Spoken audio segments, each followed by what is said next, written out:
학교에서 공부할 때 반드시 예습과 복습이 있습니다. 그죠? 중간에 강의가 있고요.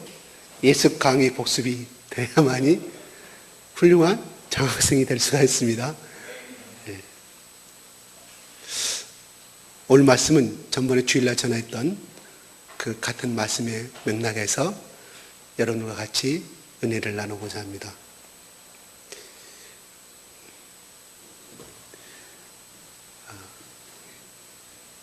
본문에 나오는 세례 요한은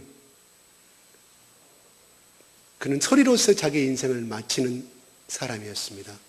그래서 오직 그는 예수 그리스도만을 나타내고 예수 그리스도만을 증거하는 삶으로 그는 살다가 그 인생 그대로 그 소명받은 그대로 그 인생은 그렇게 갔습니다. 다만 예수님의 이 세례 요한의 누가 가서 옆에만 찔러도 그는 오직 그의 입에서는 오직 예수 그리스도만 증거를 하고 있습니다. 그래서 오늘 전도자는 자신의 말을 하는 것이 아니고 오직 자신은 없어지고 오직 예수님만을 높이고 증거하는 소리인 것을 우리는 전번에 설교 말씀을 통해서 우리는 은혜를 받았습니다. 29절에 세례 요한이 예수께서 나오신 걸 보고 세례받으러 나오신 걸 보고 보라 세상 죄를 지고 가는 하나님의 어린 양이다고 이렇게 말씀합니다. 요한은 자신을 따르는 제자들에게 예수님을 어린 양으로 증거하고 있습니다. 예수님은 사람이 되시고 이제는 짐승이 되시고 양으로 오셨다고 말씀하는 겁니다. 바로 창조주 하나님이 양이 된다는 의미인 거죠. 우리의 죄를 해결하는 속장이 된다고 말씀하고 있는 것이죠. 세례 요한은 예수님을 세상 죄를 지고 하는 어린 양이라 담대하게 말씀으로 외치고 있습니다. 오늘은 이 말씀을 통해서 전번의 말씀을 또한 더 덧붙여서 계속 좀 자세히 설명하고자 합니다. 왜 세례 요한은 하나님의 아들이라고 말하지 아니하고 세상 죄를 지고 가는 어린 양으로 표현했을까요? 이것을 보게 되면 가장 그 이스라엘 백성들에게 가장 필요한 문제는, 가장 큰 문제는 죄로 보셨기 때문입니다. 그래서 세례 요한은 이 증거, 이 말 한마디를 통해서 인간의 문제는, 근본 문제는 죄라는 것을 우리는 어렴풋이 짐작해 볼 수가 있어요. 어떤 문제를 해결하고 어떤 건축가가 그 건물의 문제를 해결하고자 하면 그 근본 문제를 알아야 합니다. 그 근본 문제가 해결되지 않은 이상 거기다 아무리 다른 수식어를 장식을 달아도 그 건물의 안전성을 해결되지 아니합니다. 그 건물의 불안전성이 무엇인가 근본 문제를 알아야 그 건물과 또한 어떤 국가의 문제라든가 어떤 조직의 문제가 또 사람으로 말할 것 같으면 이 사람이 이 병을 앓고 있는 원인이 무엇인가 그 근본 문제를 알아야 그 병은 자연히 치료가 되는 것입니다. 예수님은 당시에 배고픈 백성들에게 떡을 주러 오지 않으셨습니다. 또 식민지 살이하는 백성들에게 독립을 주러 오지 않으셨습니다.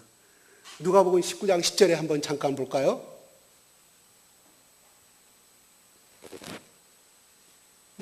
시작.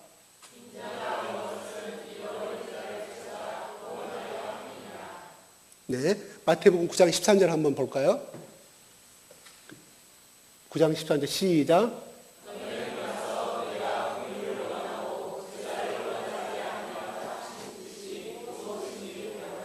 아니, 부르러 온 것이 아니에요? 네. 예.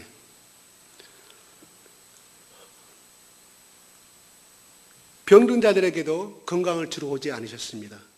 예수님이 사시는 동안에 물론 떡도 주고 병자도 고치셨고 수많은 가는 곳마다 기적을 일으키셨습니다. 그러나 예수님이 이런 것을 주시는 것이 목적이 아니었습니다. 병자들을 고치고 먹을 것을 주신 이유는 이것을 수단으로 그들에게 죄 문제를 해결해 주고 영생을 해결해 주시고자 위함이었습니다. 예수님이 이 세상에 오신 목적은 바로 죄 문제와 또한 영생을 주시기 위한 이 두 가지 문제를 갖고 오신 것입니다. 예수님은 사람들의 가장 근본 문제를 제 문제로 보고 계셨던 것이죠.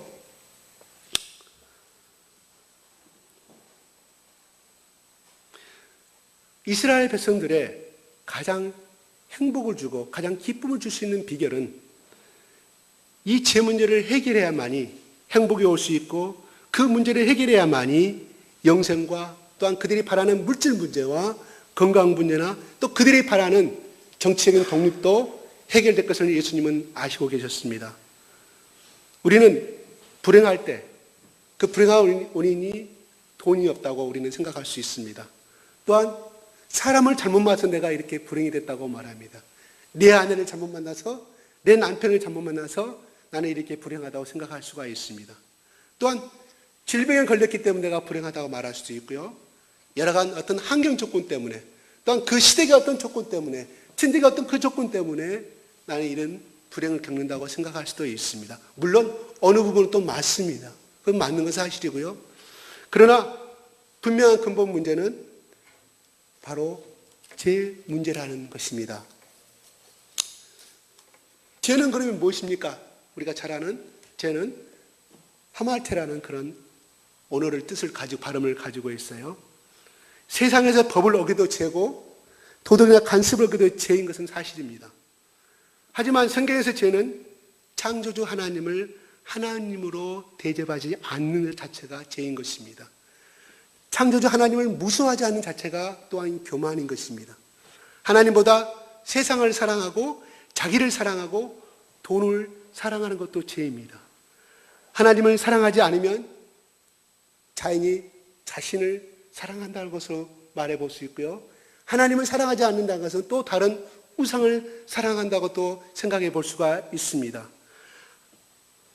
하나님이 나의 중심에 계시지 않는 것이 또한 죄입니다. 이런 죄로 인하여 인간의 모든 질병과 가난과 시기와 살인과 정욕과 음란이 오게 되는 것입니다. 왜냐하면 하나님은 죄를 싫어하시는 분인데 그 죄인 되신 그 하나님을 내 속에 모시지 않는다는 것은 무엇을 의미할까요? 하나님이 가장 싫어하는 반대적인 그 모든 죄악에 초월한 것들이 내 자신을 점령해서 결국은 우리 마음의 생각이 행동으로 나타난다는 것입니다. 그런데 중요한 것은 불과 이왕으로 큰 못에 들어가서 영원한 고통을 당해야 한다는 것입니다.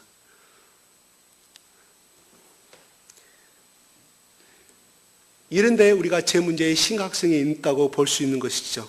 그런데 우리 성경에서는 이런 모든 제 문제는 오직 예수 그리스도를 통해서만이 그 모든 문제가 해결이 되며 우리는 그 죄악에서 자유함을 덧입을 수 있다고 하나님은 말씀해 주고 있습니다. 그런데 이 죄는 참으로 끈질기고 없어지지 아니합니다. 예수님도 강야에서 마태복음 4장에 시험 받을 때 그 세 가지 모든 시험을 이겼지만 사단이 잠시 물러가다라고 그랬지 없어지지 않았다고 안 했습니다. 사단이 잠시 물러가더라. 이 말은 뭐냐면 고양이가 그 언어의 그 뜻 속에는 고양이가 언제든지 저 가슴 속에 저 상대에 공격하려고 웅크리고 있는 자세를 의미해 주고 있다고 그래요. 동물도 그렇잖아요. 상대를 잡기 위해서는 웅크려서 순간 왕창 달려들지요. 바로 이것이 죄의 사탄의 속성입니다. 자, 우리는 비유적으로 출애굽의 바로는 하나님께서 모세를 통해서 10가지 재앙을 내리셨잖아요. 근데 바로가 들어준가요? 그때마다 끈질기게 이스라엘 놓아주지 아니합니다.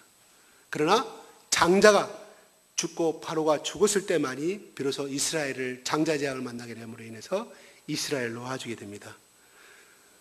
너희를 출애굽해라 가거라 자유다 했는데 놓아주려도 어떻게 합니까? 끈질기게 쫓아오잖아요. 죽이려고 홍해 바로 앞바다까지. 바로 이것은 제약의 속성을 가르쳐주는 예표하는 말입니다. 마찬가지로 우리를 괴롭히는 이 죄는 끈질기게 우리를 괴롭힙니다. 죄는 어떻게 보면 컴퓨터의 악성 코드와 비교해 볼 수가 있어요. 마찬가지로 우리가 악성 코드를 하게 되면 여러분 많이 해보셨을 거예요. 지워도 끊임없이 다시 뜨고 하잖아요. 또 안철수 그걸 사서 또 내지는 기타 여러 가지를 가입을 해서 하지만 끊임없이 악성 바이러스는 끊임없이 이끌어집니다. 그래서 이 바이러스는 속도를 또한 느리게 하고 때로는 내가 갖고 있는 정말 예스게 수고한 이 파일, 일생 동안 모인 파일이 한순간에 이 바이러스 때문에 날아가 버리는 이런 경우를 많이 보게 될 거고, 당장에 지금 급하고 문서 작성을 해야 되고 당장 내일 고객에게 이 설계도를 작성해서 아니 이 문서를 작성해서 이 보고서를 작성해서 넘겨줘야 되는데 그게 삭제해버렸을 때 여러분 굉장히 곤란한 경우를 많이 느끼셨을 것이고, 그걸로 인해서 또한 위에 상관으로부터 또 위에 사장으로부터 찐받아 먹는 이런 많은 경험도 해보셨을 거예요. 이처럼 제가 들으면 우리 인격을 파괴시킨다는 거예요. 컴퓨터 바이러스처럼 우리 인격을 파괴시켜버리죠. 망가뜨리고 또한 우리의 생각을 둔하게 만들어버립니다. 정말 죄는 사람을 정말 피곤하고 고통스럽게 합니다. 나중에는 어떻게 돼요? 컴퓨터를 버려야 됩니다. 무엇을 위하여? 우리의 생명을 뺏어가 버리는 그런 아주 비참한 경우를 우리 많이 보지 않습니까?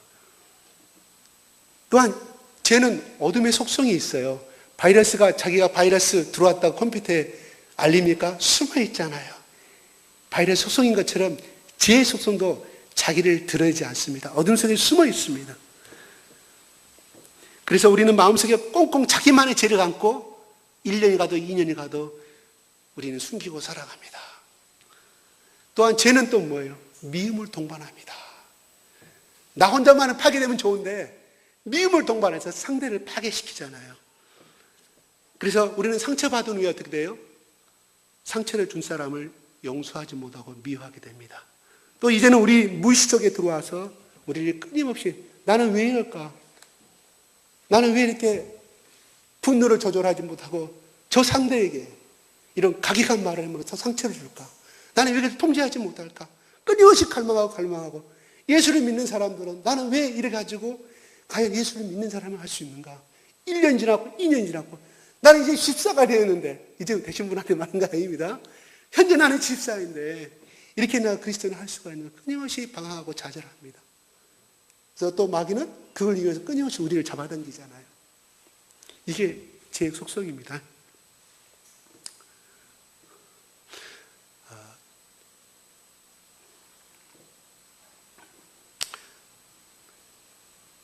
이런 죄를 우리가 잘 알다시피 죄가 하는 길은 돈도 안 되고 얼굴이 예뻐서도 아니고 내가 복근을 자랑해서 살려가지고 열심히 해서 복근을 잘난 사람들이 이걸 해결할 수가 없습니다.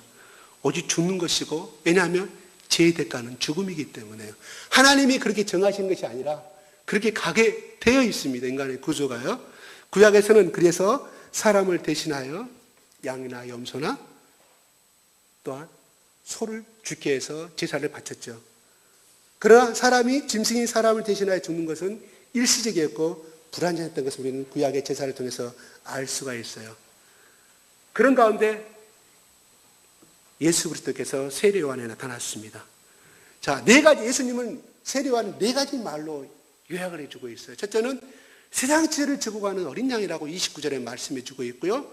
30절에 뒤에 오는데 그는 먼저 계신 분이라고 말합니다. 이거는 태초부터 계신 하나님의 아들 예수님을 말씀해 주고 있는 거죠. 세 번째는 뭐예요? 성령으로 세례를 주신 분이라고 30절, 33절에 말해주고 있습니다. 34절에는 뭐라고 그랬어요?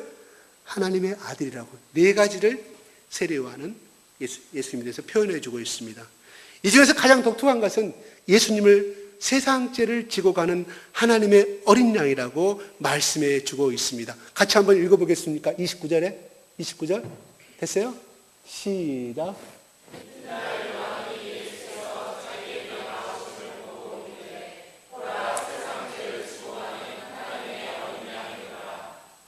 네. 제가 주일날 말했던 것처럼 보라는 말로 그 주위에 있는 사람들과 자기 제자들에게 세례하는 말합니다. 예수님께 향하도록 말씀해 주고 있습니다. 어떤 예수님을 바라보라고요? 세상 죄를 지고 가는 하나님의 어린 양을 바라보라고 하십니다. 여기서 세상 죄는 간수로 표현하고 있어요. 그 원본 성경에는요. 이 말은 아담의 번제 후 예수님께서 세례하시는 그날까지의 모든 인류의 죄를 한 묶음으로 통틀어서 하는 표현을 말씀해 주고 있습니다. 아담의 번제 이후 성경에 나타난 죄인 죄악들이 얼마나 많은지 모릅니다. 하루를 살고 내 자신의 모습을 돌아봐도 우리는 회개할 것이 참으로 많이 있어요. 사람들은 이런 죄 때문에 후회하고 탄식하며 고통합니다. 그 죄의 짐이 너무나 무거워 견딜 수 없어 합니다. 그런데 예수님은 어떤 분이십니까? 세상의 모든 죄를 지고 가는 하나님의 어린 양이라고 세례 요한은 말해주고 있습니다. 여기서 지고 간다는 말은 영어 성경에 NIV는 take away라고 그랬어요. take away. 옮겨 가셨다. 가지고 가셨다. 헬라어 오해의 뜻은 치워 없애버리다. 값을 주고 대신 사다는 이런 헬라어의 뜻을 가지고 있어요. 구약의 제사는 제물을 드림으로 죄값을 치르는 것이 있습니다. 재료는 치르는 것이었습니다. 그때 많이 사용되는 것이 흠없고 점없는 어린 양이었어요. 본래는 내가 범죄하였기 때문에 내가 그 죄로 인해서 내가 죽어야 되지만 그 죄의 대가를 받아야 하지만 하나님께서는 어린 양의 그 죄를 전가시키고 그 어린 양을 죽이고 불의 태움으로 사람들의 죄값을 치르도록 하셨습니다. 그때 그 양은 사람들의 죄를 대신 짊어지고 죽는 것이고 사람들의 죄를 자신의 몸에 지고 가게 되는 것이었습니다. 지금 요한에게 세례 요한에 나오는 이 예수님은 이렇게 세상의 모든 죄를 지고 가는 어린 양입니다. 말씀이신 예수님은 세상의 죄를 지고 가기 위해서 이 땅에 육신의 몸으로 오셨음을 우리는 잘 알고 있습니다. 그래요 예수님께서 육신의 몸으로 이 땅에 사시면서 인생들의 죄로 인한 모든 슬픔과 아픔을 체휼하셨던 분입니다. 그리고 십자가의 마지막에 못 박혀 죽으심으로 세상의 모든 죄를 단번에 지고 가셨습니다. 그래서 히브리서 9장 12절 제가 줬나요? 줬나요? 시작.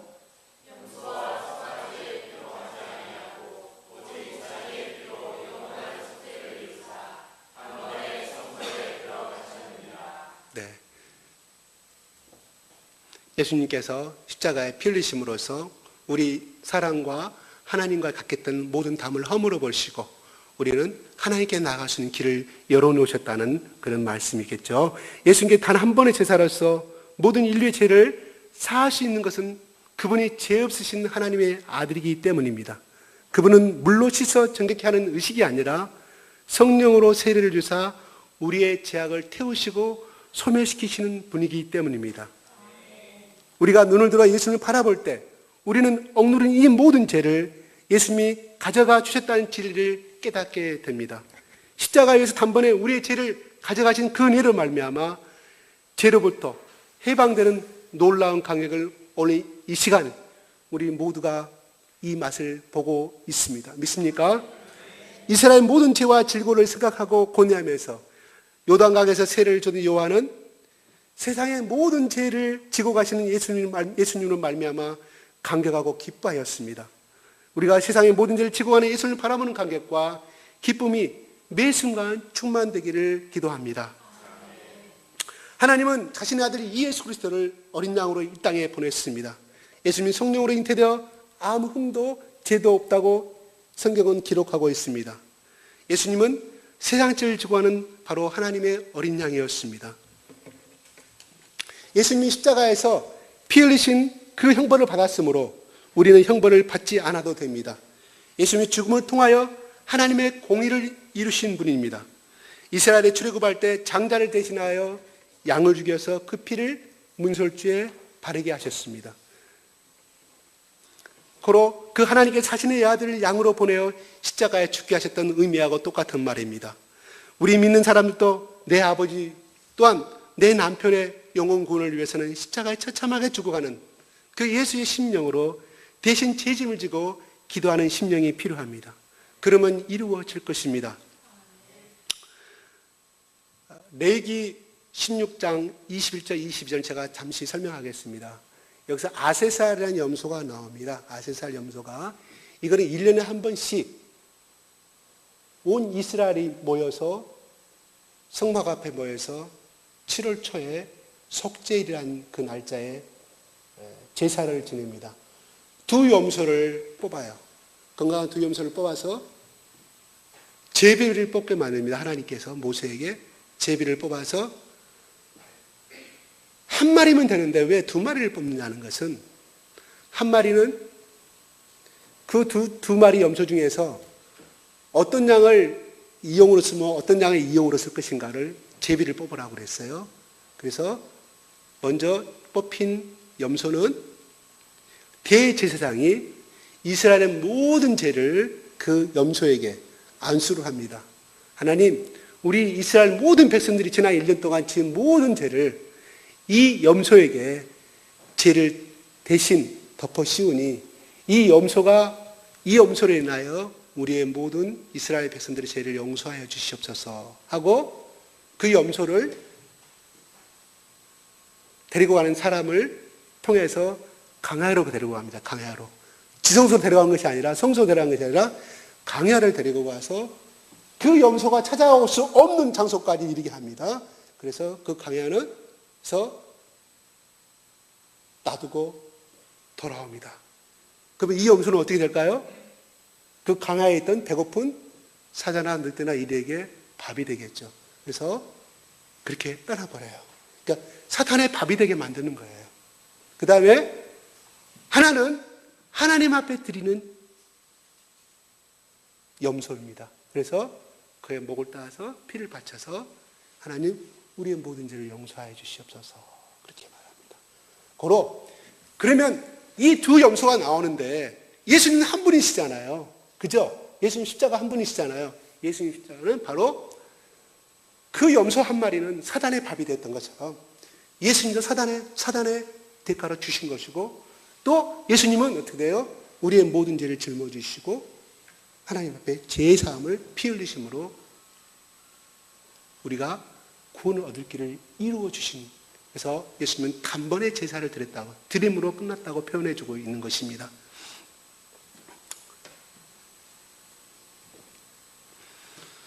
죄에서 자유함을 받았다는 것은 또한 죄의 용서도 되지만 죄는 잊어버리는 것도 의미해 볼 수 있습니다. 하나님 우리의 죄를 사하시고 우리의 죄를 기억도 아니하신다고 말씀합니다.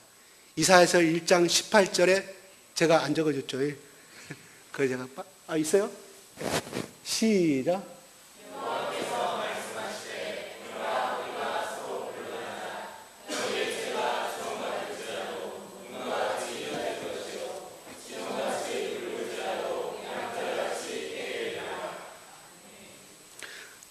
저는 이 말씀을요, 제가 학창시절 때 이 말씀 굉장히 좋아했어요. 흰 낭털처럼 내 제가 수족같이 빽빽할지라도 내 좋은같이 정말 붉을지라도 하나도 기억지 않아요. 흰 낭털처럼 해주시고 하나도 기억지 않는 거 얼마나 좋아요. 저는 이 말씀을 굉장히 기도할 때마다 새벽마다 하나님 이미 한 것으로 끝나야 되는데 계속 확신이 없으니까 계속 나에게 확신이 올 때까지 하나님 예수도 보혈의 십자가와 이를 통해서 이제를 계속 저는 기도를 하니까 확신이 올 때까지 그 다음부터는 내 입에서 안 나오더라고요. 제가 왜 이런 말을 하냐면 혹시 여러분이 과거에 어떤 정말 씻지 못할 죄가 있잖아요. 그럼 그것이 확신이 올 때까지 하세요. 확신이 올 때까지. 저도 내 단일에게요, 잘못한 거 중학교 2학년 때부터 그거 내가 빌어가지고 그 아이가 26살 때 10년 동안 빌었어요. 아빠 이제는 다 잊어버렸어요. 제발 하지 마세요. 그때부터 안 해요. 그게 제 마음이 또 평안이 오더라고요. 그게. 네. 그러니까 이제 어떤 그 목사님을 찾아왔어요. 정말 기부인이고 그분이 어떤 모 회장의 아주 부인으로 기부인, 돈이 많은, 학식이 많은 부인이 찾아왔어요. 자기는 굉장히 병에 시달리고 있어요. 신경제약에. 그 이야기를 들어보니까 정말 예수를 열심히 믿는 사람, 봉사도 열심히 하고 권사님이신데, 근데 그 속에 그분이 한 가지 하나님 앞에 회개 못하고 있어요. 북한 사람이었는데 이북에서 피난 와가지고 부산에 살면서 이제 남편이 없어요. 그래서 새 남편하고 결혼을 하려고 하보니까 지금의 자기 어머니를 모시고 내려왔는데 어머니가 이제 노망이 들었어요. 어떻게 할 수 없으니까 자기는 살아야 되고 또 새로운 남편이 그걸 싫어하니까 그래서 어머니를 부산의 그 피난민 거리에다가 버려버립니다. 그 뒤로 소식을 모르는 거죠. 서로 와서 살아요. 근데 그것이 10년, 20년, 30년이 흘러도 점점점 강하게 나이가 드니까 더 연륜이 쌓이니까 마음이 어린이 돼가잖아요. 그래서 이 여성 성도가 잊지는 못하고 그러니까 거기 가서 수소문을 사줄 수는 없잖아요. 이제 신경쇠약, 불면증, 자책감 이런 거에서 엄청난 비용이 찾아오게 되는 거예요. 서울대병원 수많은 유명한 병원 낫지를 않는 거예요. 그래서 이 목사님이 그 이야기를 하니까 그 예수님의 십자가 이것을 이야기를 해줘요. 전과제 북을 1장 18절 얘기하면서 당신이 그때 지은 죄, 앞으로 모든 지을 때까지도 예수님이 그 죄까지 끌어안고 가셨다. 근데 무엇 때문에 고민하느냐. 그래서 거기서 상담을 받고 이제 제3의 충만한 은혜를 얻고 그래서 그 병에서 놓여나서 예수님이 열심히 섬기다가 천국 갔다는 이야기를 제가 어떤 그 목사님의 들은 이야기입니다. 예. 아무튼 그렇습니다. 참으로 제3을 받는다는 것은 신비스러운 일이에요. 컴퓨터 악성 코드를 깨끗이 지워주는 것처럼 바이러스를 정말 깨끗이 제거해 주십니다. 우리는 세 가지 점에서 죄 용서가 좀 필요해요. 첫째는 먼저 내가 나를 용서해야 한다는 것이죠. 그분은 자기를 용서하지 못했잖아요. 두 번째, 자책감에서 벗어나야 한다는 것이죠. 세 번째, 예수 그리스도의 피 안에서 다른 사람의 잘못을 용서해야 한다는 것입니다. 나에게 상처 준 사람의 죄를 심판한 것은 하나님이 하시지 내가 하는 것은 아닙니다. 내가 하는 것은 주님이 나를 용서하였듯이 나도 다른 사람을 용서해야 하는 것이 우리의 의무고 또한 우리에게 주어진 소명입니다. 예수 그리스도 피 안에서 하나님께 서운한 마음을 또한 품지 않는 것이 중요합니다. 왜 하나님이 그런 고난을 주셨는지 아니면 왜 하나님이 내 기도를 안 들어주시는지 하는 마음을 가려서도 또한 안 될 줄로 압니다. 우리가 제사함을 받고 예수님의 피를 믿으면 우리 마음에 성령이 임합니다. 성령께서 오셔서 우리로 하여금 하나님을 경외하고 하나님께 순종하고 감사하고 사랑하도록 도와주십니다. 우리는 이 성령 안에서 진정한 행복을 누릴 수가 있습니다.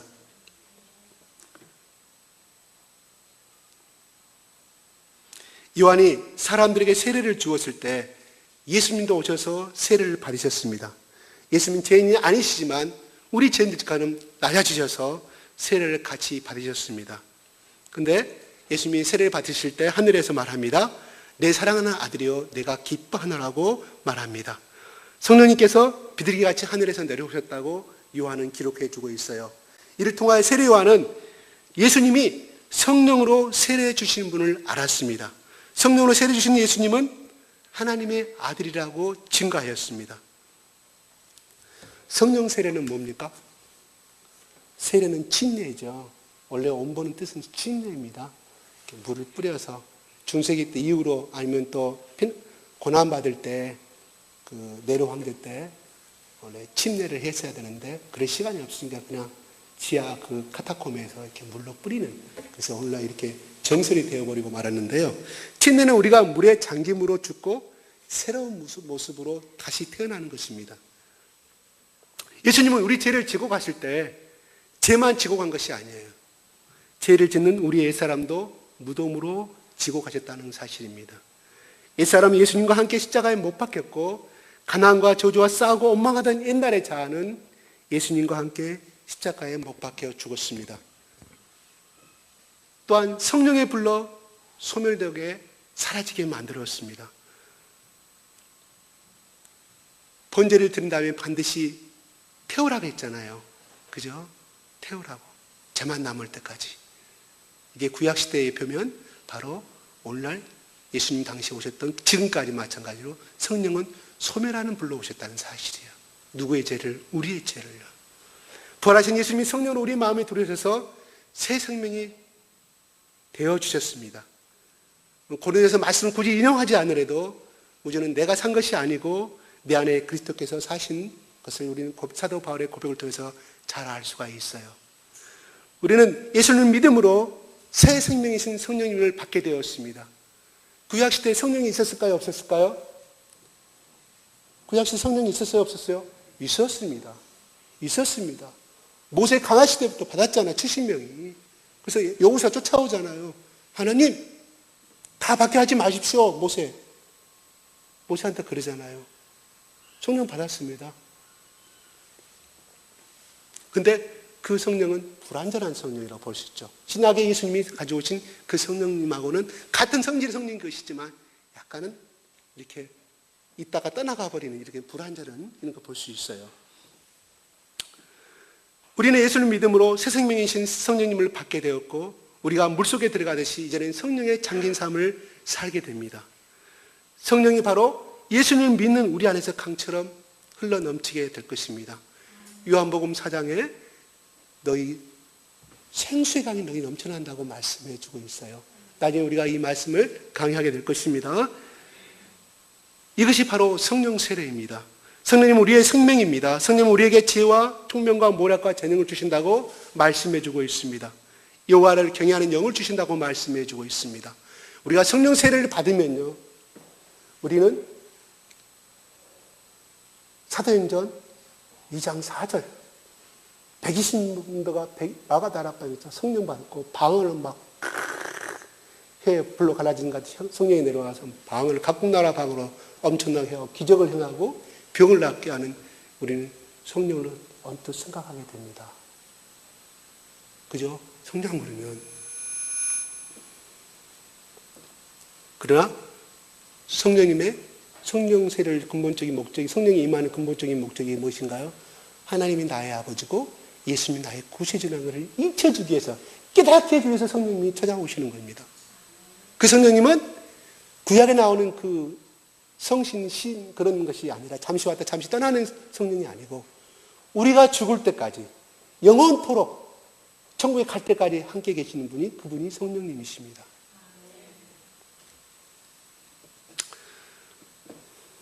또한 성령님은 슬픈 자의 위로가 되십니다. 우리가 한자 기쁨 속에 슬픔 속에 기도할 때 나도 엉엉 통곡하게 되고 할 때 여러분의 마음 가운데 세미한 음성을 듣게 될 것입니다. 나의 사랑하는 딸아, 나의 사랑하는 아들아, 슬퍼하지 말라. 내가 너를 도와주리라. 내가 그의 영혼을 받았단다. 유래의 말씀을 듣게 될 것입니다. 그게 바로 성령님이, 여러분 속에 들어있는 성령님이 우리에게 들려주시는 말씀입니다.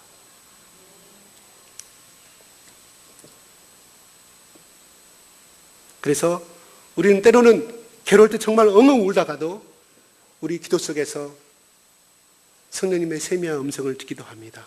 우리 내면의 기쁨과 만족을 강물처럼 흐르게 하시는 분이 성령님이십니다. 또한 성령님이 내게 강같은 평화, 방금 우리 진산 형제가 불렀는데 그 역할이 바로 성령님이 해주신 역할인 거예요. 성령님이 임하시면 우리는 권능을 받고 또한 복음을 전하고 제자를, 또한 모든 민족을 제자를 삼을 수가 있는 것이죠.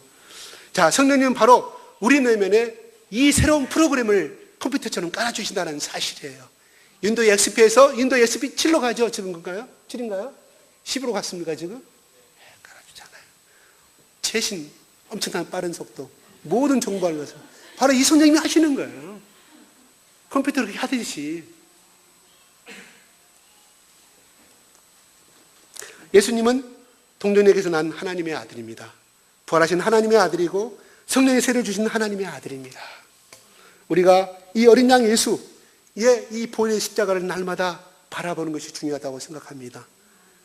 십자가를 보면 나의 죄사함을 또 확신해야 될 것입니다. 십자가를 보면 내가 죄에 대해서 죽은 것을 또한 알아야 할 것입니다. 우리가 십자가에서 죽으시고 부활하신 예수 그리스도를 믿는 일을 함으로 죄에서 자유함을 받고 성령님을 충만히 받을 수 있기를 기도합니다. 우리가 생명을 할 때 정말 풍성이었고 하나님의 나라를 날마다 기쁨을 누릴 수 있는 그러한 우리 하나님의 아들과 딸들이 되었으면 좋겠습니다. 기도하겠습니다. 통성으로